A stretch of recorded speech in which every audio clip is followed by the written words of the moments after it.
Las sanciones que han venido imponiendo los países de la Unión Europea, Estados Unidos y de la OTAN en contra de Rusia, le están pegando más a los propios europeos, a los propios países de la OTAN y Estados Unidos que a la propia Rusia, por increíble e irónico que parezca. Y es que al final estas sanciones niegan un hecho indiscutible, que el mundo actual está globalizado y todo es interdependiente. Rusia, por ejemplo, es el principal proveedor de gas en Europa, en particular en uno de los países más importantes de la Unión Europea, o sea, Alemania, y sin desdoro de otros más. Además, es el principal proveedor de trigo, que es donde se hace el pan, o sea, el alimento que allá en Rusia y en la Unión Europea es muy importante. Bueno, y en general, finalmente es un gran principal proveedor de otro tipo de materias primas, como aluminio, etcétera, etcétera.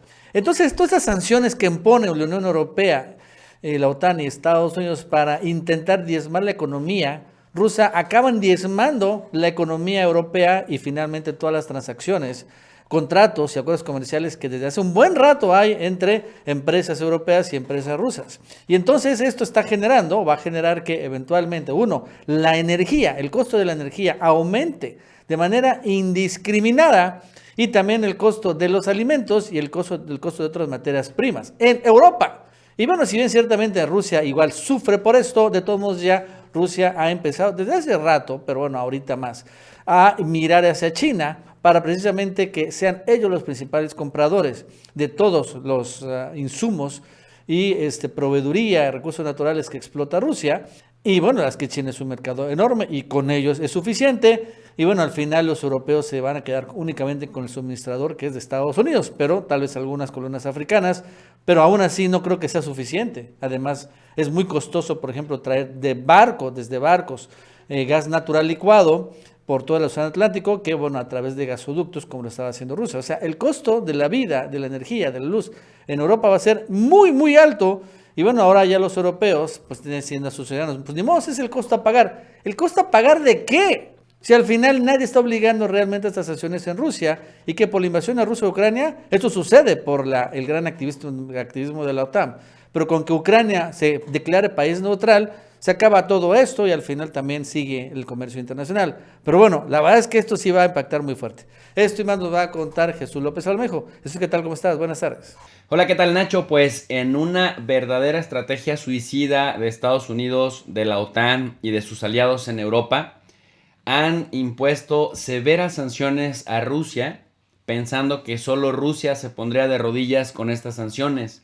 Y sin embargo vemos que si bien es cierto que las sanciones están destinadas a causarle daños severos a la economía rusa para evitar la estrategia militar, también es cierto que en Occidente bancos, corporaciones y gobiernos están teniendo pérdidas brutales como consecuencia de algo que se está pasando por alto, y es la interdependencia compleja. La teoría de la interdependencia compleja nos dice que los efectos que se sienten en un país al estar tan interconectados a través de diversas vínculos termina por regresarse y por impactar también al otro con el que se interactúa. Hay canales múltiples de interconexión y eso hace que en el plano financiero, en el plano comercial, en el plano de las comunicaciones, pues prácticamente haya acción-reacción por cada uno de los pasos que se dan.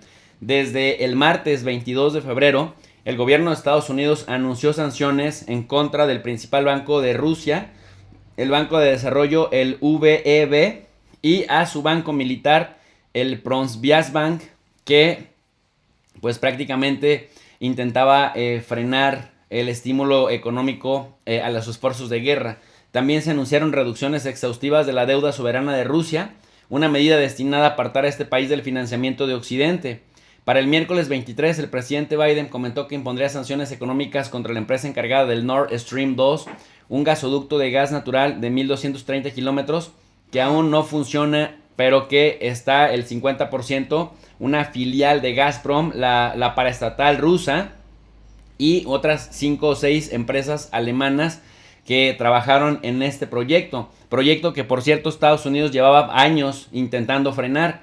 Ahora que ya está terminado y que ya podría tener la capacidad de entrar en funciones, pues con este tema de Ucrania prácticamente se baja, se cae para atrás.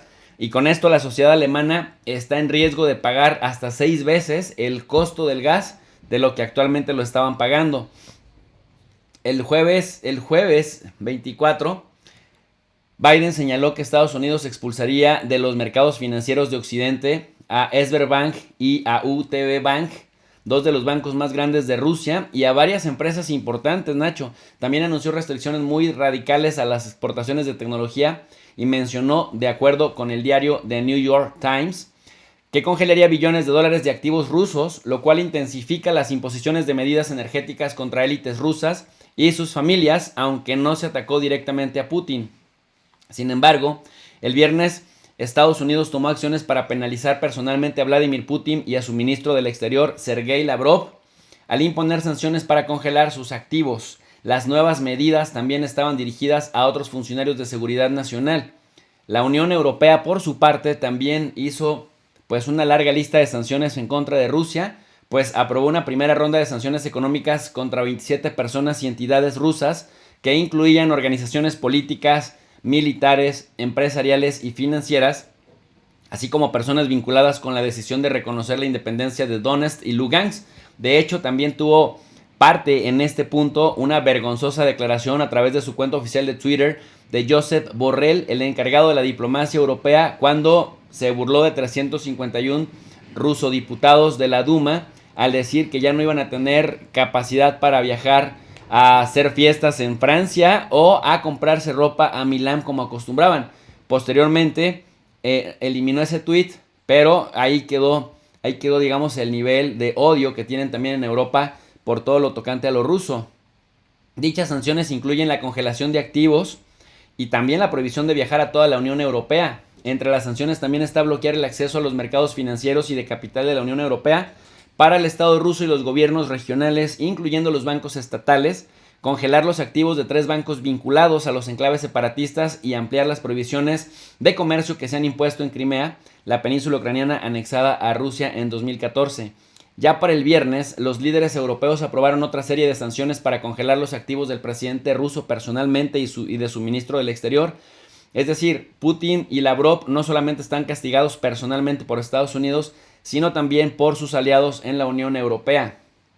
La Unión Europea también prohibirá la exportación de aeronaves y de refacciones necesarias para el mantenimiento de las flotas rusas, así como de semiconductores y tecnología especializada para la refinación del petróleo. Otras sanciones afectarán a los bancos y a las élites de Rusia. El Reino Unido, por su parte, también lanzó sanciones económicas en contra de 5 bancos rusos y 3 multimillonarios rusos vinculados estrechamente con el presidente Vladimir Putin. Congeló sus activos británicos, les negó la entrada al país y prohibirá a los ciudadanos británicos y a las empresas del Reino Unido tener cualquier tipo de trato con ellos.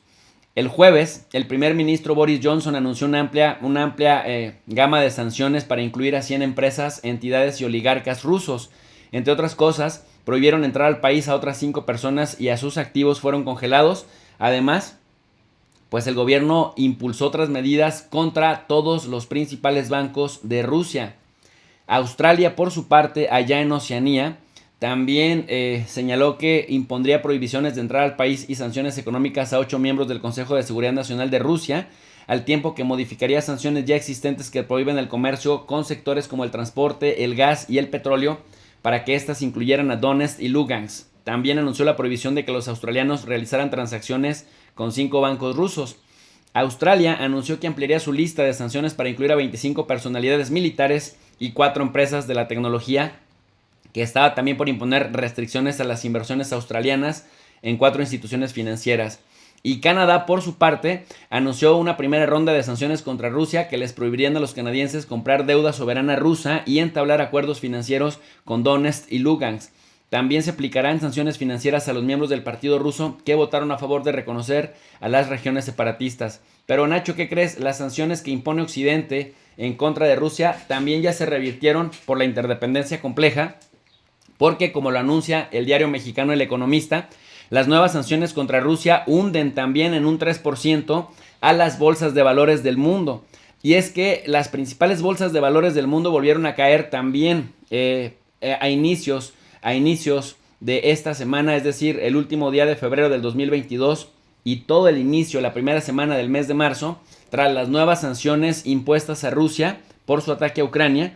Entre otros temores, dice el diario El Economista, a que se disparen los precios de la energía y refuercen la inflación. Bueno, pues sus pesadillas ya se están cumpliendo también, así que no es nada más sancionar, sino que también los efectos de sus propias sanciones los van a resentir en sus propias economías, porque las plazas europeas, las bolsas de valores, ya estaban en rojo esta primera semana de marzo. Frankfurt perdió 2.39% el primer día.